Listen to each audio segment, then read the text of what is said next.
Hello दोस्तों, आप सभी का स्वागत है आपके अपने एबीसी कोचिंग यूट्यूब चैनल में। आज की इस वीडियो में class 10th subject social science यानी सामाजिक विज्ञान के सब्जेक्टिव क्वेश्चन के कंप्लीट सोल्यूशन देखने वाले हैं, जो कि आपकी बोर्ड परीक्षा के लिए काफ़ी इंपॉर्टेंट है दोस्तों। साथ ही जैक बोर्ड की तरफ से जितने भी मॉडल पेपर जारी किए गए हैं उन सभी को आप लोग अच्छे से तैयार कर लीजिएगा, क्योंकि उसी में से आपका 90% जो है बोर्ड की परीक्षा में प्रश्न पूछे जाएंगे। ठीक है, और बच्चों आप सभी से रिक्वेस्ट है, चैनल पर पहली बार आए हैं तो चैनल को सब्सक्राइब करने के साथ बेल आइकन को प्रेस जरूर कर लेंगे। तो चलो दोस्तों क्वेश्चन की ओर चलते हैं। तो देखिए दोस्तों, सेट 1 का जो है पहला प्रश्न यहाँ पे दिया गया है कि कल्पनादर्श से यूटोपिया किसे कहते हैं। तो दोस्तों आपके बोर्ड एग्जाम में ऐसा भी क्वेश्चन पूछा जा सकता है कि यूटोपिया से आप क्या समझते हैं, कल्पनादर्श से क्या तात्पर्य है। इस तरह से अगर क्वेश्चन दिया जाए आपको एकदम पूरी तरह से हूबहू यही प्रश्न आपका जो है आंसर आपको लिख देना है। ठीक है दोस्तों, इसका उत्तर आपको इस प्रकार देना है कि एक ऐसे समाज की कल्पना जो एक आदर्श है कि उसका साकार होना लगभग जो है असंभव होता है, तो उसको हम लोग क्या कहते हैं, कल्पनादर्श यानी कि यूटोपिया कहते हैं। इसको आप लोग अच्छे से जो है कॉपी में नोट कर लीजिए। अगला प्रश्न दिया गया कि सत्याग्रह का विचार से आप क्या समझते हैं। इसका आंसर आपको इस प्रकार देना है कि सत्याग्रह दमनकारियों के विरुद्ध जन आंदोलन का एक अहिंसावादी ढंग था, जिससे यह विचार था कि यदि उद्देश्य सच्चा है और संघर्ष अन्याय के विरुद्ध है तो दमनकारी के विरुद्ध लड़ने के लिए शारीरिक बल की कोई आवश्यकता नहीं है। तो इस प्रकार से आपको उत्तर लिख देने हैं। अगला प्रश्न दिया गया है कि किन्हीं 3 राजनीतिक दलों के नाम बताइए। तो दोस्तों यहाँ पे सिर्फ 2 दिया है। ठीक है, यहाँ पे किन्हीं 2 राजनीतिक दलों का नाम बताना है। तो आपको हो जाएगा एक भारतीय जनता पार्टी, जिसको हम लोग बीजेपी के नाम से जानते हैं, और एक हो जाएगा भारतीय राष्ट्रीय कांग्रेस। ठीक है, तो ये 2 जो है आपका राजनीतिक दलों का नाम आपको लिख देने हैं। अगला प्रश्न है कि किन्हीं 2 गैर परंपरागत ऊर्जा स्रोतों के नाम लिखिए। तो इसका आंसर हो जाएगा दोस्तों, एक हो जाएगा सौर ऊर्जा और दूसरा आपको देना है पवन ऊर्जा। ठीक है, ये दोनों क्या है, परंपरागत ऊर्जा का एक मुख्य स्रोत है। अगला प्रश्न है कि सड़क परिवहन के 2 विशेषताएं लिखिए। तो पहला विशेषता लिख देना है कि सड़कों के दुर्गम स्थानों पर भी बनाया जा सकता है, यानी सड़कों को छोटे मोटे जगहों पर, चाहे वो उबड़ खाबड़ जगह हो या उच्च नीच जगह हो, वहां पर भी सड़कें निर्माण की जा सकती है, उसे बनाया जा सकता है। ठीक है, दूसरा आपको विशेषता बताना है कि सड़कें छोटी दूरी के यात्रियों तथा माल परिवहन के लिए उत्तम साधन है। तो इस प्रकार से 2 विशेषता आप लोगों को बता देनी है। अगला प्रश्न है कि मुद्रा को परिभाषित कीजिए। तो दोस्तों मुद्रा क्या होता है, मुद्रा एक वस्तु विनिमय के आदान प्रदान को हम लोग कह सकते हैं, या मुद्रा से हम किसी भी वस्तु को जो है हम खरीद या विक्रय कर सकते हैं, क्रय विक्रय कर सकते हैं। तो उसको दोस्तों परिभाषा के अनुरूप आपको लिख देना है कि साधारण शब्दों में मुद्रा का अर्थ है धन दौलत, जिसके इर्द गिर्द सारी आर्थिक गतिविधियां होती है। इस प्रकार से आपको सटीक जो है आंसर आपको लिख देना है। ठीक है, अगला प्रश्न दिया गया है कि बहुराष्ट्रीय कंपनियां किसे कहते हैं। तो दोस्तों बहुराष्ट्रीय कंपनियां जो है वह है जो एक से अधिक देशों में उत्पादन पर स्वामित्व या नियंत्रण रखती है, उसे बहुराष्ट्रीय कंपनियां कहे जाती है या कह सकते हैं। तो इस तरह से दोस्तों आपको उत्तर यहाँ पे लिख देना है। ठीक है, चलिए अगला प्रश्न दिया गया है शॉर्ट आंसर टाइप का, जो कि आपका प्रत्येक प्रश्न जो है 3 अंक का होगा। इसमें कि पहला प्रश्न दिया गया कि फ्रांसीसी लोगों के बीच सामूहिक पहचान का भाव पैदा करने के लिए क्रांतिकारियों ने क्या कदम उठाए। तो इसका आंसर इस प्रकार देना है कि फ्रांसीसी लोगों के बीच सामूहिक पहचान का भाव पैदा करने के लिए क्रांतिकारियों ने जो है निम्नलिखित कदम इस प्रकार उठाए हैं। तो पहला जो है इसका पॉइंट देना है कि सबसे पहले पैतृक भूमि और नागरिक जैसे विचारों के लिए एक संयुक्त समुदाय के विचार पर बल दिया। दूसरा पॉइंट देना है कि एक नया फ्रांसीसी झंडा तिरंगा चुना गया, जिसने पहले के राजध्वज की जगह ले ली। तीसरा देना है कि सक्रिय नागरिकों द्वारा चुनी गई एक सभा का गठन किया गया, जिसका नाम नेशनल असेंबली रखा गया। चौथा पॉइंट देना है कि एक केंद्रीय प्रशासनिक व्यवस्था लागू की गई, जिसमें सभी नागरिकों के लिए समान कानून बनाए।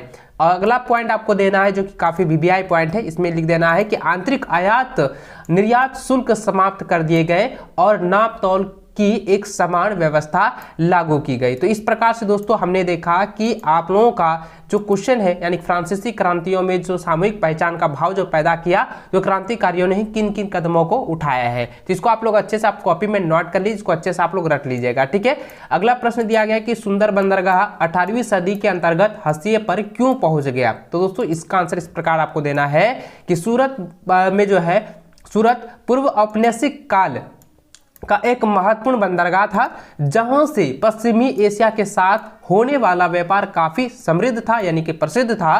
तेजी से बदलती परिस्थितियों में कोलकाता और बंबई नए औद्योगिक केंद्र के रूप में उभरे, जबकि सूरत जैसा विकसित केंद्र हाशिए पर पहुंच गए या हाशिए पर यहाँ पे पहुंच गया। तो यहाँ पे सिर्फ हाशिए लिखना है, यहाँ पे थोड़ा टाइपिंग मिस्टेक हुआ, इसके लिए माफी चाहूंगा। आगे अगला पॉइंट आपको देना है कि 18वीं सदी के अंत तक यूरोपीय कंपनियों की ताकत बढ़ती जा रही थी।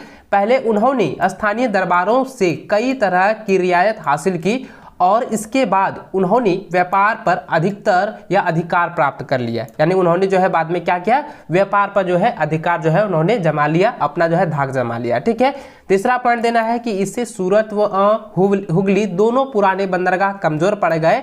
यहां से होने वाली निर्यात में नाटकीय कमी आई। एक बंदरगाहों के जरिए होने वाला व्यापार यूरोपीय कंपनियों के नियंत्रण में था। अगला पॉइंट आपको देना है कि पुरानी बंदरगाहों की जगह नए बंदरगाहों यानी कि बंबई और कोलकाता का बढ़ता महत्व अपनी वैश्विक सत्ता की बढ़ती ताकत का संकेत था। तो इस प्रकार दोस्तों देख सकते हैं कि 18वीं सदी में सुंदरवाह के जो सुंदरवाह बंदरगाह जो है, ठीक है, सूरत बंदरगाह जो है वो हाशिए पर जो है इस प्रकार से पहुंच गया है। ठीक, इसको आप लोग कॉपी में नोट कर लीजिए। अगला प्रश्न दिया गया है कि बहुउद्देशीय परियोजनाओं से होने वाली प्रमुख लाभों को लिखिए। तो दोस्तों इसका उत्तर देना है कि बहुउद्देशीय परियोजनाओं से होने वाली प्रमुख लाभ जो है इस प्रकार है।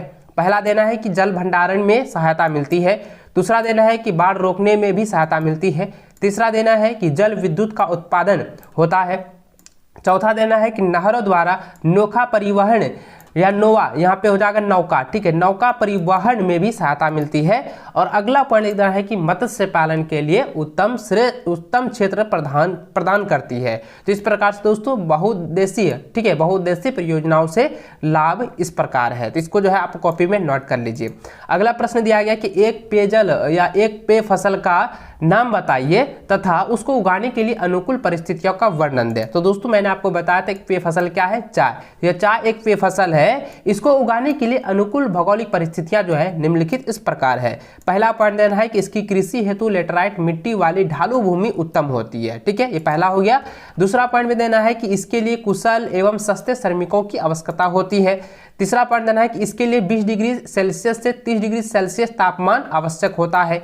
चौथा पॉइंट देना है कि 150 सेंटीमीटर से 200 सेंटीमीटर वार्षिक वर्षा इसके लिए उपयुक्त होती है। तो इस प्रकार से दोस्तों आप देख सकते हैं कि चाय की खेती के लिए किन किन परिस्थितियों की यहाँ पे वर्णन की गई है। इसको आप कॉपी में नोट कर लीजिए। ठीक है, चलिए आगे बढ़ते हैं। अगला प्रश्न दिया गया कि सत्ता की साझेदारी क्या है, इसके क्या क्या लाभ है। जिसका उत्तर देना है कि सत्ता की साझेदारी, जब देश की सत्ता में देश के अंदर रहने वाले सभी वर्गों को हिस्सेदार बनाया जाता है तो इस व्यवस्था को सत्ता की साझेदारी कहा जाता है। और इसमें यह भी कहा गया कि इसके क्या क्या लाभ है। तो आगे बताना है पैराग्राफ चेंज करते हुए कि सत्ता की साझेदारी से देश में रहने वाले सभी या रहने वाले किसी भी व्यक्ति को बेगानेपन का एहसास नहीं होता और सभी मिलजुल कर रह सकते हैं। तो इस प्रकार से दोस्तों हमने जो है सत्ता की साझेदारी को समझा और सत्ता की साझेदारी के क्या क्या लाभ है उनको हम लोगों ने यहाँ पे देखा है। ठीक है, इसको आप लोग कॉपी में नोट कर लीजिए, इसको आप रख लीजिएगा।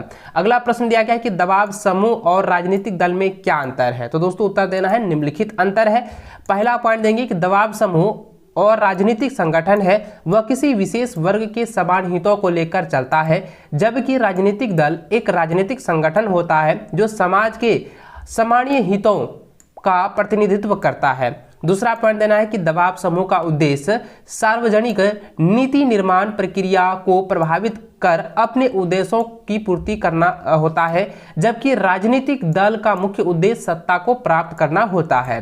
तीसरा पॉइंट देना है कि दबाव समूह एक छोटा संगठन होता है, लेकिन यानी कि जबकि राजनीतिक दल जो है एक बहुत बड़ा संगठन है। ठीक है, अगला चौथा पॉइंट देना है कि दबाव समूह सरकार के गठन के बाद अपना कार्य करते हैं, जबकि राजनीतिक दल सरकार के बनने के पहले तथा बाद दोनों परिस्थितियों में कार्य करते हैं। ठीक है, अगला आपको पांचवा पॉइंट देना है कि दबाव समूह का उद्देश्य किसी खास समूह या मुद्दे तक सीमित होता है, जबकि राजनीतिक दलों का उद्देश्य व्यापक होता है। तो दोस्तों इस प्रकार से हमने दोस्तों दबाव समूह और राजनीतिक दल में अंतर आंसर को देखा है और इसको आप लोग कॉपी में अच्छे से नोट कर लीजिए, इसको अच्छे से याद कर लीजिएगा क्योंकि एग्जाम में ये 100% पूछे जाएंगे। ठीक है, चलिए आगे बढ़ते हैं। देखिए अगला प्रश्न दिया गया है कि खाद्य उपलब्धता की तकनीकी के प्रभाव को दर्शाने के लिए इतिहास से 2 उदाहरण दीजिए। तो इतिहास से 2 उदाहरण आपको देना है। तो आंसर इस प्रकार देना है कि यातायात के विभिन्न साधनों जैसे तेज चलने वाली गाड़ियों, बड़े आकार के जलपोतों द्वारा, यानी जलपोतों का मतलब हो गया जो आपका बड़े आकार का जो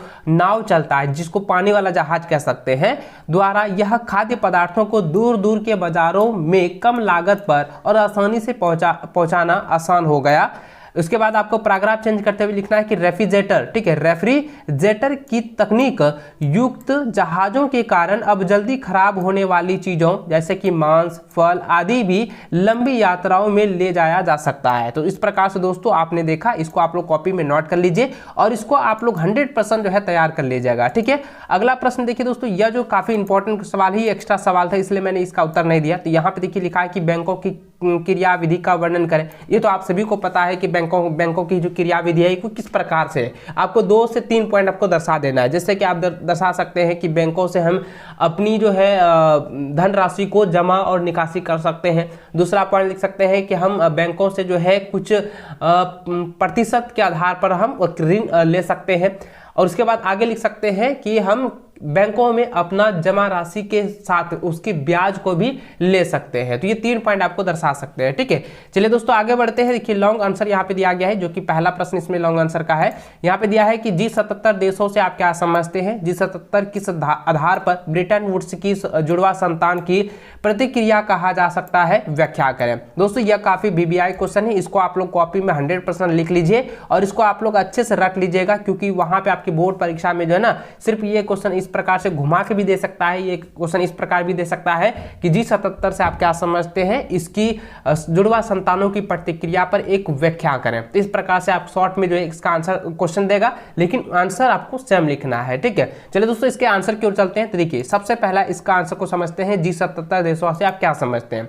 तो उत्तर देना है कि G77 विकासशील देशों का एक ऐसा समूह था जिन्हें 1944 में होने वाले ब्रिटेन वुड्स के सम्मेलन में होने वाले नियमों से कोई लाभ नहीं हुआ था, इसलिए उन्होंने अपना एक नया समूह बना लिया जो समूह 77 यानी G77 के नाम से प्रसिद्ध है। ये हो गया आपका। ठीक है, उसके बाद दोस्तों आगे प्रश्न दिया था G77 के आधार पर ब्रिटेन वुड्स की जुड़वा संतानों की प्रतिक्रिया कहा जा सकता है। उसके बाद उसके बारे में बताएंगे। तो इसको थोड़ा सा जो है पैराग्राफ चेंज करते हुए लिखना है कि G77 को ब्रिटेन वुड्स की जुड़वा संतानों की प्रतिक्रिया के रूप में विकास।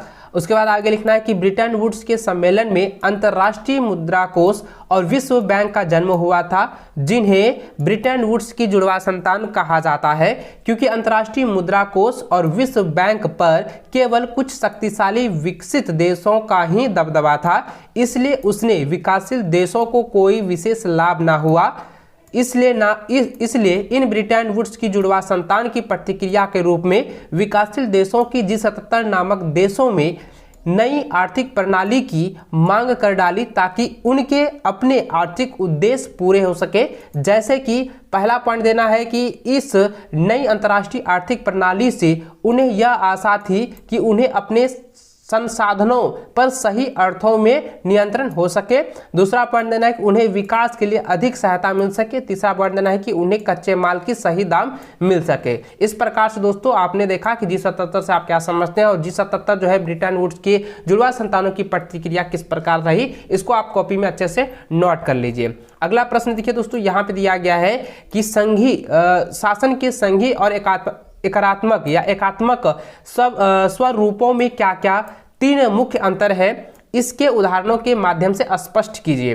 तो उदाहरण के साथ साथ आपको बताना है। तो सबसे पहले लिखेंगे शासन के संघी एवं और एकात्मक स्वरूपों में अंतर, जो कि पहला पॉइंट देंगे कि केंद्र और राज्यों के बीच शक्ति का विभाजन होता है जैसे कि भारत में, जबकि संपूर्ण सत्ता केंद्र सरकार के पास होती है, वही संपूर्ण देश का शासन चलाती है जैसे कि इंग्लैंड, फ्रांस और श्रीलंका। ठीक है, दूसरा पॉइंट देना है कि केंद्रीय सरकार राज्य सरकार को आदेश जारी नहीं कर सकती है, जबकि केंद्रीय सरकार राज्य अथवा स्थानीय प्रशासन को आदेश जारी कर सकती है। तीसरा पॉइंट भी देना है कि संविधान प्रायः जो है कठोर होता है। संविधान क्या होता है? प्रायः जो है वो कठोर होता है। केंद्र सरकार अपनी मर्जी से परिवर्तन नहीं कर सकती है, जबकि संविधान प्रायः लचीला होता है। केंद्रीय सरकार अपनी मर्जी से परिवर्तन कर सकती है। तो इस प्रकार से दोस्तों हमने देखा कि संघीय शासन व्यवस्था और एकात्मक स्वरूपों की शासन व्यवस्था किस प्रकार से भिन्न है, अंतर इसको मैंने बताया है। इसको आप कॉपी में नोट कर लीजिए, इसको अच्छे से रख लीजिएगा। अगला प्रश्न दिया गया कि भारत में तृतीय क्षेत्र इतना महत्वपूर्ण क्यों हो गया? तो दोस्तों इसका आंसर देना है तृतीय क्षेत्र जो क्रियाएं होती है वह प्राथमिक और द्वितीय क्षेत्रों में सहायता करती है। तो प्राथमिक और यहाँ पे क्या हो जाएगा? द्वितीयक। ठीक है, यहाँ पे आपको लिख देना है द्वितीय क्षेत्र। द्वितीय क्षेत्रों में भी सहायता करती है। ये क्रियाएं अपने आप उत्पादक नहीं होता है, परंतु उत्पादक क्रियाओं की सहायता हो सकती है। उदाहरण के लिए प्राथमिक और द्वितीय क्षेत्र द्वारा किया जाने वाला उत्पादन जैसे कि ट्रकों या रेलवों द्वारा अन्य स्थानों पर पहुंचाया जाता है। कभी कभी मान को गोदामों में यानी कभी कभी जो है माल को गोदामों में भी रखा जाता है। इन व्यापारियों से टेलीफोन पत्रों द्वारा बात करके या बैंकों में रुपया उधार लेकर माल का भुगतान किया जाता है। यह सारे काम तृतीय क्रियाओं के उदाहरण है। इसका अर्थ यह है कि तृतीय क्षेत्र सेवा कार्य है, ना कि उत्पादनकारी, इसलिए इसे सेवा क्षेत्र के नाम से भी जाना जाता है। दोस्तों आपको बता दूं कि तृतीय क्षेत्र को सेवा क्षेत्र भी कहा जाता है, इसलिए आपको कॉपी में नोट कर लीजिए। तृतीय क्षेत्र को भी सेवा क्षेत्र कहा जाता है। ठीक है, चलिए आगे बढ़ते हैं अगला सवाल की ओर। तो देखिए अगला सवाल दिया गया कि मृदा अपरदन किसे कहते हैं, इसके बचाव के उपाय लिखिए। तो चलिए दोस्तों इसका आंसर देखते हैं। तो देखिए सबसे पहले समझेंगे कि मृदा अपरदन से आप क्या समझते हैं, उसको हम समझेंगे। देखिए इसका उत्तर देना है कि भूमि के ऊपरी सतह जो है पनिया हवा पानी, ठीक है, यानी कि पानी होगा, यहाँ पे सिर्फ हो जाए क्या आ जाएगा, पानी या हवा के कारण एक जगह से दूसरे जगह चले जाती है, जिसे मृदा अपरदन या मिट्टी का कटाव कहते हैं। मृदा अपरदन प्राकृतिक रूप से घटित होने वाली एक बहुत बड़ी जो है प्रतिक्रिया है या प्रक्रिया है, जिसमें मुख्यतः जल एवं वायु जैसे प्राकृतिक भौतिक बलों द्वारा भूमि की ऊपरी मृदा के कणों को अलग कर बहा ले जाना सम्मिलित है। इसके बाद दोस्तों आगे लिखना है कि मृदा अपरदन को रोकने के लिए कोई उपाय यानी कि कई उपाय किए जा सकते हैं, जो इस प्रकार है। पहला देना है कि ढाल वाली भूमि पर समांतर हल चलाकर ढाल के साथ जल के बहाव की गति कम होती है, इससे अपरदन की क्रिया कम होगी। दूसरा देना है कि त्रिभुवन वाली यानी त्रिभुवन वाली मतलब हो गया कि पहाड़ी क्षेत्रों में, जैसे इस प्रकार से जो है पहाड़ी क्षेत्रों में इस तरह से जो है खेत रहता है, तो क्या होता है कि त्रिभुवन वाली भूमि पर जो है सीढ़ी नुमा खेती करके पानी के बहाव को जो है कम किया जा सकता है। ठीक है, ये दूसरा हो गया। तीसरा पॉइंट देना है कि नीचे क्षेत्रों में जहां तेज जल बहाव की संभावना होती है, वहां फसलों के बीच घास की पट्टी लगाकर मृदा अपरदन को कम किया जा सकता है। और चौथा पॉइंट देना है बच्चों कि पहाड़ी ढलानों या नदियों के किनारे जो है वृक्षारोपण करके जो है मृदा अपरदन को रोका जा सकता है। और सबसे महत्वपूर्ण पॉइंट अगला लिख देना है कि खेतों में प्लास्टिक का ना डालकर मृदा अपरदन को भी रोका जा सकता है। इस प्रकार से दोस्तों हमने देखा कि मृदा अपरदन को किस प्रकार से हम रोक सकते हैं, इसके मैंने उपाय बता दिए, इसको कॉपी में नोट कर लीजिए और इसको अच्छे से आप लोग रख लीजिएगा। अगला सवाल यहाँ पे दिया गया कि भारत के मानचित्र पर निम्नलिखित को दर्शाइए।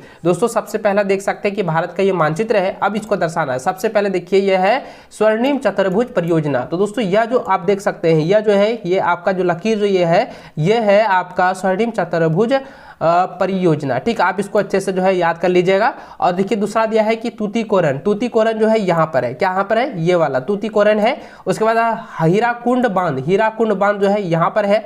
उसका दोस्तों देखिए कार्बोनेट नेशनल पार्क जो है यहाँ पर है, इसको आप लोग अच्छे से याद रखेंगे। और विशाखापत्तनम जो है इस जगह है, तो विशाखापत्तनम इस जगह है, इसको आप लोग जो है टिक लगाकर यहाँ पे आप नाम लिख दीजिएगा। ठीक, इस प्रकार से आपका जो है पूरी तरह से आंसर जो है कंप्लीट हो जाएगा। दोस्तों इस वीडियो में जो है मॉडल सेट 1 का जो है मैंने सब्जेक्टिव का कंप्लीट सोल्यूशन बता चुका हूं।